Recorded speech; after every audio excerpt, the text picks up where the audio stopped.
Okay. So Thaman గారు ముఖ్యంగా మీరు రెస్పాండ్ అవ్వాల్సింది ఏంటంటే, ఊర్వశి గారు మిమ్మల్ని చాలా పొగిడారు, అలాగే ప్రజ్ఞ గారు కూడా బాగా పొగిడారు. మీరు దీని గురించి ఎలా స్పందించాలనుకుంటే మీకు సిగ్గుగా ఉందా?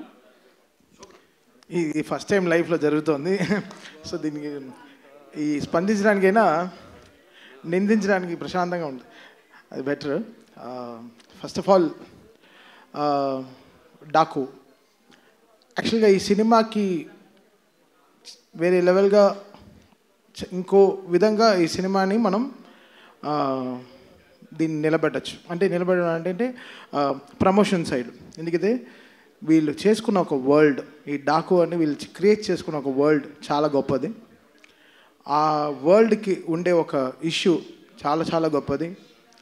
అండ్ వీళ్ళు పడిన కష్టం ఉంది కదా, ఇది అఖండాలో నేను చూశాను బాలయ్య గారు కష్టం. అంటే అది చాలా ఈజీ కాదు. ఆ కరోనా టైంలో అంత డస్ట్, అంత విపూది, అంత కుంకుమ, అంత పసుపు, ఇవన్నీ జల్లి ఒక లైట్గా దగ్గుతూనే నీకు కోవిడ్ అని తీసుకెళ్ళిపోయారు హాస్పిటల్కి. వీళ్ళు అంటే కోవిడ్ వెళ్ళిపోయినారు. అలా వీళ్ళు ఇంత డస్ట్లో ఆ సినిమా క్రియేట్ చేసి రిలీజ్ చేశారు అఖండాకి. సో ఇది చాలా దీని వెనకాల చాలా హార్డ్ వర్క్, ఆ లేయర్స్, మళ్ళీ అంత గ్రావిటీ, అంత కష్టం ఈ డాకు తీసుకుంది. ఈ డాకులో వీళ్ళు పడిన కష్టం మామూలు ఇంత అంత కాదు. ఐ థింక్ చాలా ఈజీగా చెప్పాడు విజయ్ కార్తిక్ అన్నను. ఎవరు ఈ సినిమా గురించి ఇంత డీప్గా మాట్లాడలేదు. బట్ ఈరోజు అనంతపూర్లోనే మేము చాలా పెద్ద పెద్ద స్పీచెస్ ప్రిపేర్ చేసుకున్నాం. అంటే స్పీచ్ కాదు, but the content of the film ఎలా చెప్పాలి, దీన్ని ఎలా మనం కరెక్ట్గా జనాలకి తీసుకెళ్ళాలనేది. సో డాకు ఒక కొత్త వరల్డ్, వీళ్ళు క్రియేట్ చేసుకున్న ఒక వరల్డ్. అది బాలయ్య గారు అసలు ఆయన సైజు, అది సినిమా తీసుకుంది అసలు మామూలుగా లేదు. ఇంకా అంటే నేను చాలా రోజుల తర్వాత నేను డైరెక్టర్ కొట్టుకు తెచ్చాం డిటిఎస్ థియేటర్లో. అసలు మామూలు కొట్టుకు చావట్లేదు, రెక్కలన్నీ ఉన్నాయి, చూపిలేకపోతున్నాను, లోపల గుండెలన్నీ అసలు అది ఇక్కడ కాదు, ఇక్కడ అక్కడ ఉండాలి, అలా అసలు మామూలుగా అసలు ఒక Tom and Jerry DTS engineer మమ్మల్ని చూసి ఏంటి అసలు మీరు గొడవలు ఆపరా అని అసలు అంత ఒక కిడ్స్ లాగా నేను బాబీ అసలు అందరు మొహాలు చూస్తే అలా మీకు చూస్తే అలా ఒక గాలిపోయిన ఫుట్బాల్లా ఉంది. బికాస్ అంత స్ట్రెస్ తీసుకుంది ఈ సినిమా. ఈ వర్క్, దీని వెనకాల జరిగిన మ్యూజికల్ వర్క్ కానీ చాలా సింపుల్గా చెప్పాడు విజయ్. బట్ విజయ్ కార్తిక్ కన్నన్, కొన్ని మంది కళ్ళు పడితే మన దృష్టి దించుకుంటాం, బట్ ఈ కళ్ళు పడి ఒక సృష్టిని క్రియేట్ చేస్తుంది. సో అది విజయ్ కార్తిక్ కన్నన్కి ఒక తన biggest pillar in the technical side. నన్ను పొగుడుతున్నా, తను అలా తీయపోతే నేను ఎందుకు అలా చేయగలను. హీ గేవ్ దట్ విజువల్స్, ఆ విజువల్కి న్యాయం చేయి అని ఎవ్రీ షాట్, ఎవ్రీ విజువల్ దానికి న్యాయం చేయి చెప్పింది. ఈరోజు మ్యూజికల్గా డాకు ఇంత అప్లాస్ తీసుకుంటుందంటే ఆ స్పేస్, కరెక్ట్ అయిన స్పేస్ ఆ కెమెరామ్యాన్ క్రియేట్ చేసింది. దీని వెనకాల ఎడిటింగ్ టీమ్ కానీ, నిరంజన్ కానీ, రూబన్ కానీ. ఐ థింక్ నిరంజన్ అంతా కొన్ని రోజులుగా పడుకొని ఉన్నాడు. నిరంజన్ మొహం చూస్తే చిన్న ముందర చూస్తే సన్నగా మంచి వెయిట్ లాస్ యాడ్కి ఇలా ఉన్నాడు. ఇప్పుడు చూస్తే అసలు మామూలుగా లావ్ అయిపోయారు. ఇది బికాస్ ఆఫ్ ఏదో తినడం కాదు, but it's the stress they took day and night. ఈ సినిమాని ఎడిటింగ్ ఎలా క్రిస్ప్గా జనాలకు ఎలా చూపించాలి, ఎలా తీసుకెళ్ళి ఈ సినిమాని ల్యాండ్ చేయాలి అనేది they took a great steps అండి. సో ఐఎమ్ సో హ్యాపీ ఈ డాకు అనే ఒక వరల్డ్కి నన్ను తీసుకురావడానికి వంశీ గారికి సరే, దాని తర్వాత బాబీకి సరే, అందరికీ I'm really thankful. And Balayya గారు, ఆయన గురించి నేనేం చెప్పాలి. మా అమ్మ నాకు ఫోన్ చేస్తుంది, 2 మంత్రాలు చదువుతుంది ఫోన్లో, చెప్తుంది ఈరోజు ఇలా చూసుకోరా జాగ్రత్త, ఈరోజు ఇలా ఉంది, ఈ గుడికి వెళ్ళు అని చెప్తుంది. దాని తర్వాత అంత ఒక బ్లెస్సింగ్, ఒక కాల్ వస్తుంది, అది బాలయ్య గారు. ఆ కాల్ ఒకటి వస్తుంది, వచ్చి చెవులో 2 మంత్రాలు చదువుతారు, ఉండి దీర్ఘాయుష్మాన్ భవ అంటారు. తెలుసు చాలా ఓకే. ఒక లైఫ్లో కొన్ని లోట్లు లేదు, అంటే నాకు నాన్న లేరు, బట్ ఆ లోటు నాకు బాలయ్య గారితో ఇట్స్ కంప్లీటింగ్. అది ఇట్స్ నాట్ దట్ ఆయన నాకు ఆపర్చునిటీ ఇస్తున్నారు, ఒక సినిమాకి పనిచేస్తున్నాను అనేది కాదు. That trust. మనం 300 మంది ఒక ఎయిర్క్రాఫ్ట్లో వెళ్తాం, 2 పైలట్లు నమ్మి. ఆ పైలట్ పేరు మీకు తెలుస్తా? తెలీదు. ఎవడు వాడికి ఎంత ఫ్లయింగ్ ఎక్స్పీరియన్స్ ఉంటుందా తెలియదు మీకు. మనం ఎక్కుతాం ఫ్లైట్ అంతే, దింపేస్తాడులే, చెన్నైలో, హైదరాబాద్లో దింపుతాడు, బాంబేలో దింపుతాడు, ఏదో ఎక్కేస్తాం. 300 మంది బ్లైండ్గా ఎక్కుతాం ఒక ఫ్లైట్లు నమ్మి. అలా ఈ బాలయ్య గారు నన్ను అంత నమ్మారు. ఆ నమ్మకం is making me work hard. That trust is very big. లోకల్లోనే ఆ ట్రస్టే. ఒక ట్రస్ట్ లేకుండా అడుగు కూడా వేము ముందు, ఇక్కడ ఎక్కడ ముందరికి వెళ్ళిపోతామా, సరిగా పడిపోతామా అని. అది బాలయ్య గారు game me that biggest trust. ఆ ట్రస్ట్ అందుకే అది ఆ నమ్మకం it's making me work hard and giving my best all my. Sir నేను చాలా ఆడియో ఫంక్షన్లో చెప్పాను, చాలా ఫంక్షన్లో చెప్పాను,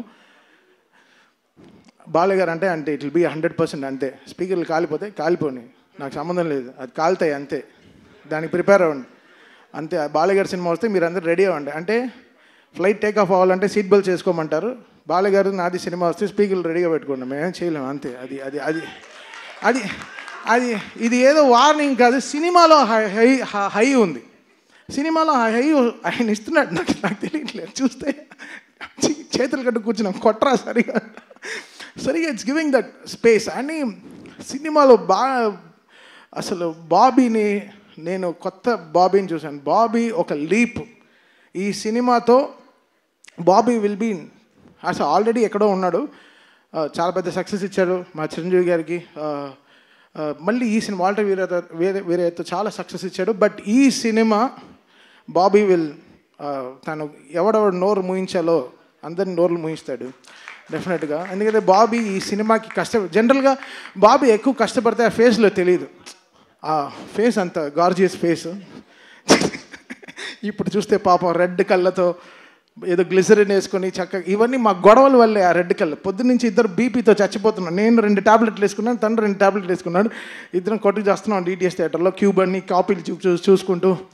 ఎందుకంటే జనరల్గా ఒక సినిమా వస్తేనే ఎక్కువ మోసేస్తారు, బట్ 3 సినిమాలు కంటిన్యూస్గా వస్తున్నాయి back to back. So comparisons ట్విట్టర్లో, అబ్బా అసలు ఆ ట్విట్టర్ని చూస్తేనే హెడేక్ వస్తుంది, అసలు మామూలుగా లేదు. అసలు ఏ ట్వీట్ లైక్ చేయాలో ఏది లైక్ చేయకూడదు, పైనంతా పాజిటివ్గా రాసి కింద వేరే ఏదో వేస్తాడు. అసలు చూసి టైర్డ్ అయిపోతుంది అసలు చాలా టైర్డ్ అయిపోతుంది. But Daaku is a settlement for so many things. అది మళ్ళీ నాకు బాలయ్య గారికి ఉండే సక్సెస్ ఇంకో మెట్టు తీసుకెళ్ళి ఇంకో మెట్టులో వెళ్ళి ఆపుతుంది. సో దీని తర్వాత మాకు అఖండ అవుతూ ఉంది, సో ఇంకా చాలా ఉంది. But Daaku will settle so many things for us, సౌండ్గా సరే, విజువల్గా సరే. అండ్ చాలా చాలా ఛాలెంజెస్ బాబీకి, అది he made it so good. And thank you Bobby, I love you so much.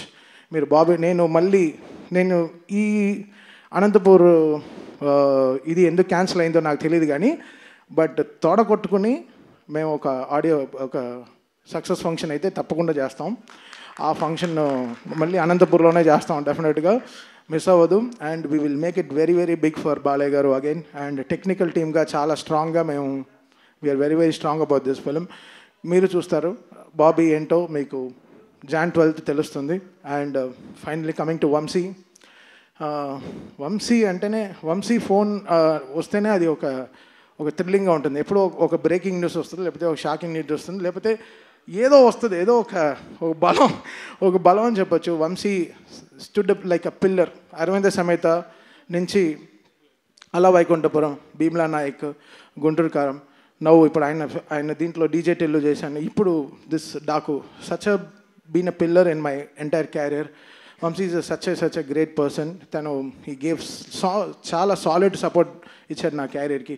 So ఏనాడు ఐ రుణపడి ఉంటాను హారికాస్నికి, సితారాకి for their entire support they gave. Radhakrishna garu సరే, అండ్ మా సిస్టర్ కూడా is one of the producers Fortune 4లో Sai Soujanya garu. So I thank my sister and Trivikram garu and Vamsi for this greatest support they always give. I think that is making me do the best music. వాళ్ళ support is very very important. And first time నా లైఫ్లోనే, నా entire నా 170 films నా ఫిల్మోగ్రఫీలోనే first time 3 హీరోయిన్లు appreciate చేశారు. అది చాలా చాలా కొంచెం షైగా అసలు నేను నా హుడ్డీలో నేను దాచుకుంది ఫస్ట్ టైం నేనే దాచుకుంటాను. సో ఐ థ్యాంక్, ఇక్కడ లేదు ఎందుకైతే బికాస్ ప్రజ్ఞ ఆవిడ చాలా ఇంపార్టెంట్ రోల్ ప్లే చేసింది. ఊర్వశి గారు ఫస్ట్ హాఫ్లో మామూలుగా ఎంటర్టైన్ చేయలేదు సినిమాని. మీరు డబ్ల్యూడబ్ల్యూ సాంగ్ అంతా చూశారు. Theatre is going to go crazy అండి ఆ సాంగ్తో. డెఫినెట్గా people will go to the theatres and dance. And most important character Shraddha Srinath garu. ఆవిడ మామూలుగా లేదు అసలు. ఆవిడ she did a great phenomenal job in the film. చాలా ఇంపార్టెంట్ సీన్స్ ఆవిడతోనే క్యారీ అవుతుంది story. So I think Shraddha Srinath, నాకు జెర్సీ సినిమా అంటే చాలా చాలా ఇష్టం. The way she carried the film. I think ఈ డాకులో she plays a very very important role as well as all this 3 heroines. I think this film is going to be a biggest blockbuster for this Sankranti. And thank you so much. And మా on stage heroine మీకు అందరికీ తెలుసు సుమ గారు. ఆవిడ లేకుండా ఆవిడ అందరినీ step వేయమంట. ఓ బాలకృష్ణ గారు సుమ గారు డ్యాన్స్ ఆడుతున్నారంట. ఓ ఇప్పుడే వెనకాల చెవులోంచి వినిపించింది. సో ఇంకా ఎవ్రీబడి ఇంకా whole team, thank the whole team for the greatest support and thing. So Jan 12th థియేటర్లో పండగే, స్పీకర్లు జాగ్రత్త.